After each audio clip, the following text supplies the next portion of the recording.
Only that. All this is that.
Dear friends, the first jubilee memorial at India National Award will be present to the great daughter of India, Jerome Sharma today by well-known Bengali writer Mahatma Gandhi. As everybody knows, Jerome Sharma herself was not able to come to receive this award. So the award is received by Sharma's brother and activist Mr. Singh. Sardar Vasandaram in Nation, popularly known all over India as Kodia, was born in 1923 in Sardar near Guruvayur, Kerala. He started his career as an anti-submarine executive operator in the Royal Indian Navy in 1943 and left Navy following Navy Rebellion in 1946. Later joined the Indian Army as a radio mechanic, was in Turkey for more than 10 years, and his novel Himalaya is based on his 5 years experience as an ordinary in the Himalayan bodies. He was a freedom fighter and a trade union activist. As a writer, he endeared the reading public with the depiction of the complex socio-political reality of Kerala and his powerful poetic language. He always uses his keen sense of observation and imagination to champion the oppressed and the marginalized, and his stories based on his experiences as a soldier are still read by the Malayali readers for their depiction of a human reality, not restricted within the borders of India. First of all, I heartily welcome to Mahatma Gandhi, whose writings have inspired millions of people all over India without any linguistic barriers, and I am also very happy to inform you that she was our chief patron and gave us unlimited support to our work. I am also very happy to welcome Mr. Singh, Jerome Sharma's brother, and Mr. Bablu, who is working for Manipur for last several years to this function. Mr. Joshi Joseph well-known filmmakers and activists who have good support to organize this function, is our friend and well-wisher of our church.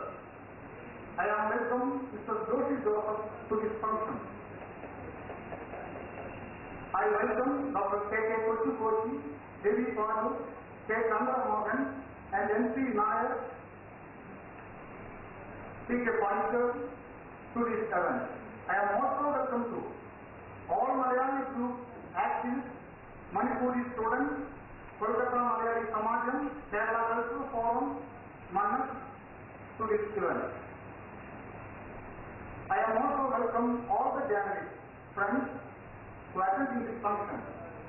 I am very happy to welcome all of you on behalf of Provident Trust to this function.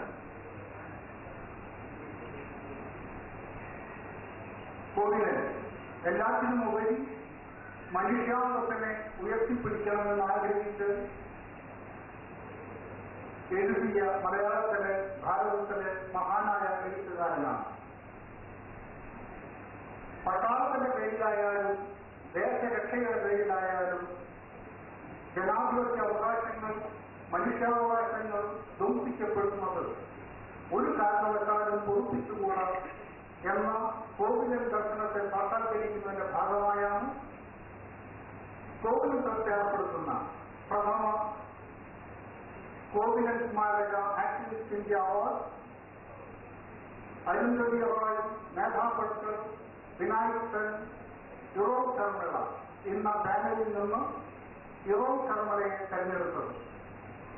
യുറോപ് ശർമ്മളയ്ക്ക് ആ award നൽകുന്ന ചടങ്ങാണിത്. മഹാശിവദേവിയെ സംബന്ധിച്ചിടത്തോളം കോവിലൻ ട്രസ്റ്റിന്റെ മുഖ്യ രക്ഷാധികാരിയാണ്. കഴിഞ്ഞ വർഷത്തിന്റെ മുന്നത്തെ വർഷം കണ്ടാശ്ശേരി കോവിലൻ കുടീരം ലോകത്തിനായി തുറന്നു കൊടുക്കുന്നത് മഹാശിവദേവിയാണ്. മഹാശിവദേവി 12 വർഷക്കാലമായി ലോകത്തിൽ സമാനതകളില്ലാത്ത വിധം നിരാഹാര സമരം അനുഷ്ഠിക്കുന്ന യുറോപ് ശർമ്മളാചാര്യന് ഒരുപക്ഷെ വരും നൂറ്റാണ്ടിൽ ഇന്ത്യ അറിയപ്പെടുക യുറോപ് ശർമ്മയുടെ പേരിലാവുമെന്ന് ലോകത്തോട് പ്രഖ്യാപിച്ച മഹാശിവദേവി യുറോപ് ശർമ്മയ്ക്ക് അവാർഡ് നൽകുന്ന ഈ ചടങ്ങിലേക്ക് എത്തിച്ചേർന്നിരിക്കുന്ന എല്ലാവർക്കും ഒരിക്കൽ കൂടി സ്വാഗതം ആശംസിച്ചുകൊണ്ട് ഞാൻ എന്റെ വാക്കുകൾ ഉപസംഹരിക്കുന്നു.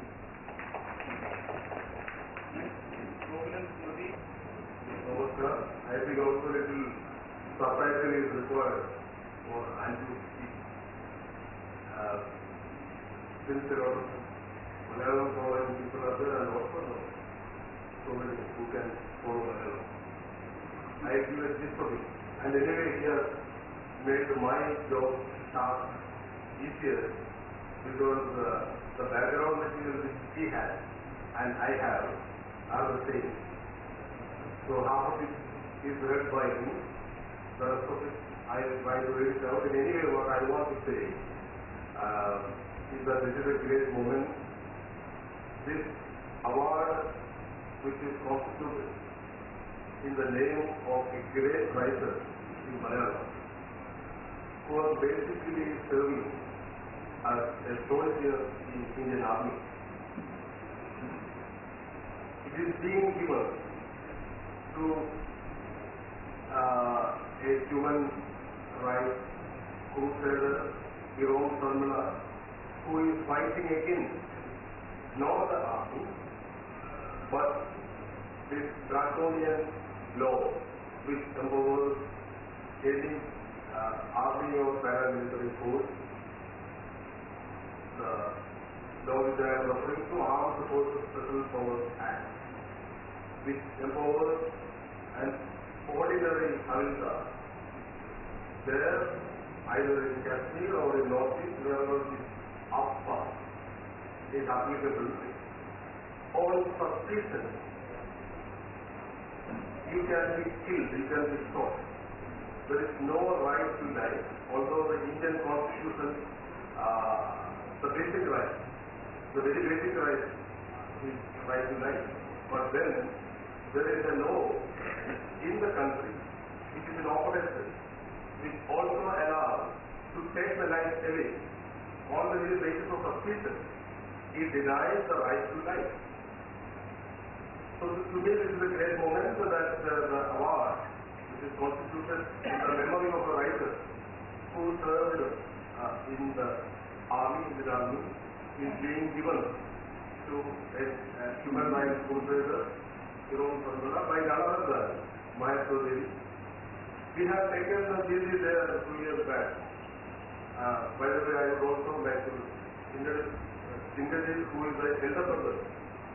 He is fighting along with Sharmila, who is the supporter, the greatest supporter, other than Sharmila's mother, and Bablu, who is heading the Human Rights Alert, who is backing this study all these years.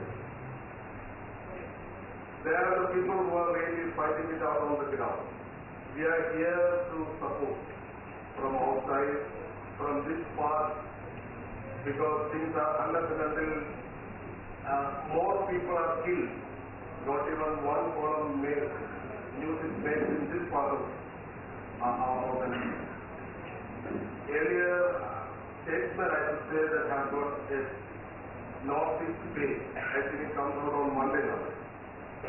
Other than statesmen, you don't even have Northeast in the main media. It's a recent part. What has happened is that all the major newspapers have started a Northeast edition in Guwahati, including Calcutta, Calcutta. Now, the news about the Northeast is filed, goes to Delhi, bounces back to Guwahati, and gets reproduced only in the Northeast edition. So we don't even get to know, even if the newspaper is a national newspaper daily, we don't get to know what's happening there unless and some more people are killed, or like a miracle, like a wonder. Every year in November we remember Sharmila, because on November 3rd she started her this historic struggle. In my knowledge, this is unparalleled in world history, but still it makes no pressure on anybody, no pressure on any system, and somebody continuing a Gandhian path. We don't really care, although we say that Gandhi is the father of the nation. Do we really care the Gandhian path? So these are all the basic questions which I have in my mind, and I request Bablu to update us about this.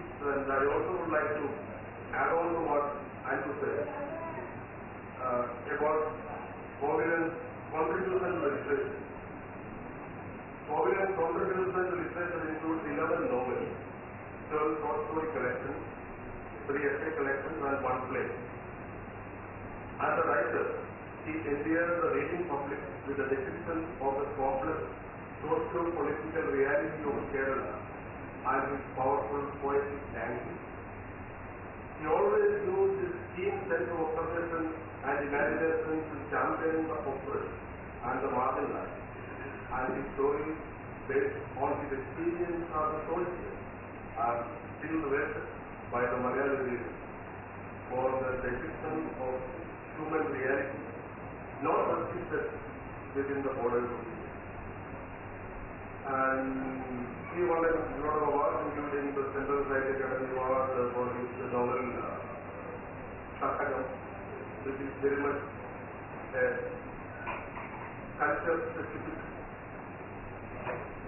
site-specific novel where he lives and works in Calcutta.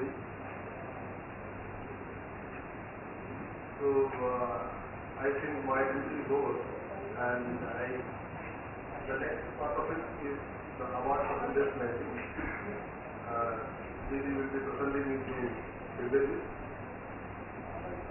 But I will do a little, operation before the award. I think Singaji goes Bablu to speak about it.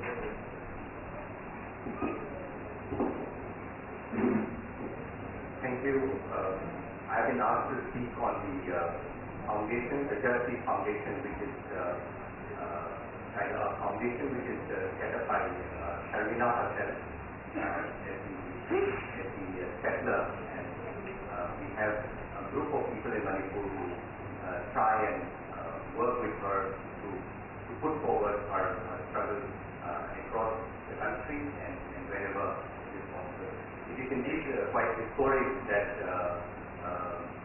not only that a wife who's a soldier is a award has been given to Sharmila, who is fighting the excessive forces of the soldiers when they are operating in this so-called disturbed area under the armed forces in the past.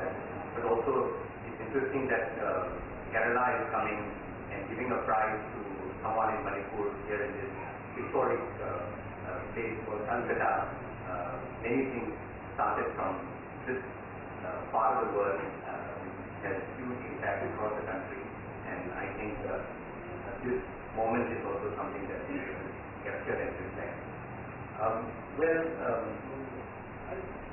Sharmila started her path on the 20th, on 2000, when there was a massacre in Malone on the 2nd of November 2000.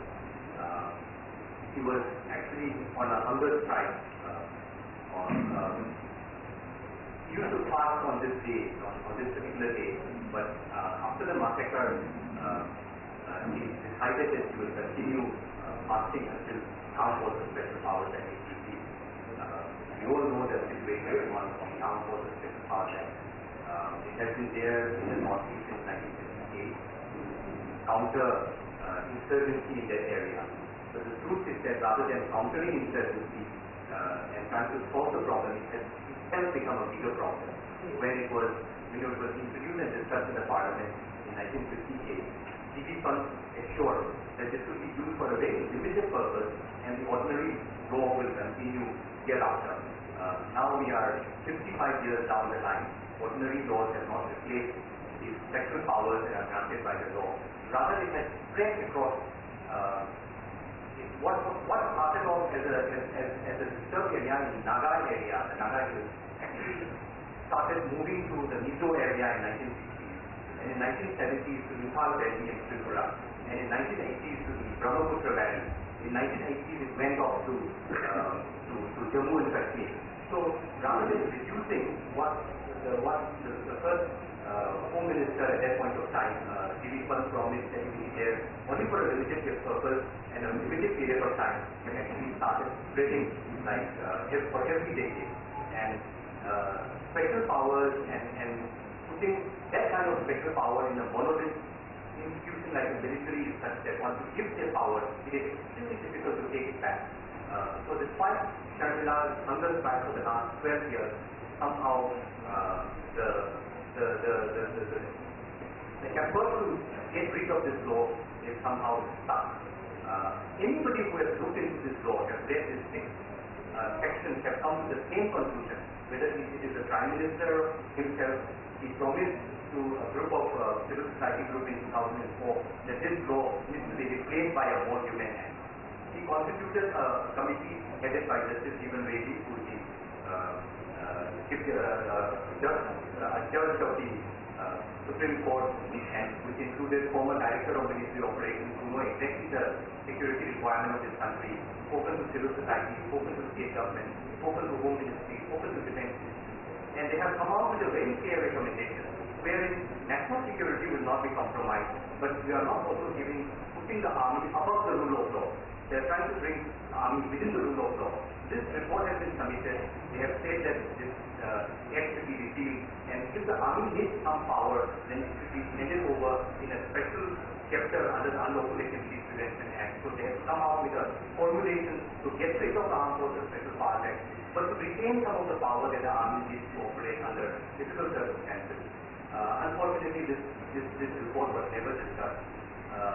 Mr. Chidambaram, when he was the Home Minister, did come out with a statement saying that the Home Ministry had recommended 4 amendments to the Armed Forces Special Powers Act, but this matter has been pending with the Cabinet Subcommittee on Security, and they have not been able to make a decision. In the Parliament list of things to do, since December 2009, they have listed armed forces special powers amendment bill. But since this has not been cleared by the Cabinet Subcommittee on Security, till date nobody knows what is actually written on this.